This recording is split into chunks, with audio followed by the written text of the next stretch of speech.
শোনো তোমরা জানো না? জি জি স্যার। গোলকিপারের জন্য প্রশ্ন করি, হ্যাঁ?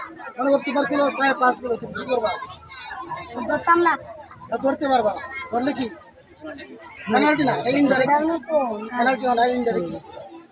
আর হলো অফসাইড তো বুঝো, অফসাইড হলো তোমার প্রতিপক্ষ, মনে করো তোমার আক্রমণে গেছো, লাঙ্গল চূড়ার গোলকিপার ছাড়া যদি আর কোনো প্লেয়ার না থাকে তাহলে তুমি গেলে অফসাইড। কিন্তু তুমি যদি বল নিয়ে যাও তাহলে অফসাইড বুঝছো, ঠিক আছে বুঝছো?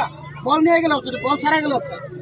আর থ্রো করানোর পক্ষ থেকে আগের মাঠের বাইরে থেকে, কোথা থেকে? হাতের উপর থেকে, সাইড থেকে করলে হবে না, এক হাতে চুর দিয়ে করলে হবে না, হ্যাঁ? দুই হাতে সমান চুর দিয়ে হাতের উপর থেকে।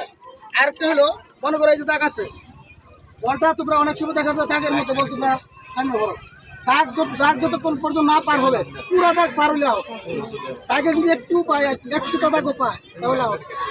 সেটি বেশি দাগ পুরোটা আউট হলে পার হলে আউট।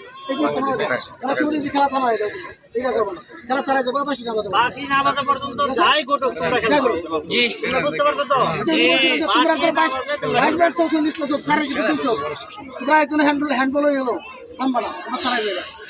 আর কিছু হ্যান্ডবল আছে, হ্যান্ডবল ধরা যায় না, মনে করো হাতে এখানে আছে, বললে হ্যান্ডবল যায় বড় সাথে লাগানো, এটা হ্যান্ডবল। এরকম কিছু বিষয় স্যার বুঝে ধরবো, স্যার বাসি বাতালে তোমরা পাবো, এটা কথা বলো। খেলার সময় হচ্ছে তোমাদের আবহাওয়ার উপরে করে আমাদের এই 25 থেকে 20 মিনিট 20 মিনিট 40 মিনিট খেলা হবে, 10 মিনিট বিরতি থাকে, ঠিক আছে? আর যদি খেলা কোনো কারণে অমীমাংসিত হয় তাহলে পরবর্তীতে আবার 10 মিনিট বৃদ্ধি করা হবে, 5 পাস, বুঝতে পারছো? আর যদি তারপরেও না হয় তারপরে আমরা ঠিক আছে।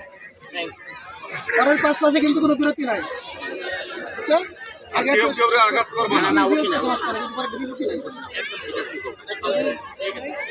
দুই ক্যাপ্টেন আসো, তোমরা যাও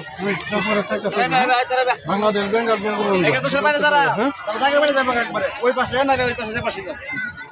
অজিত সাইড নে বল, কোন সাইড নিবা? তোমাদের বল আমরা দেখতে পাচ্ছি পজিশন না কোন দল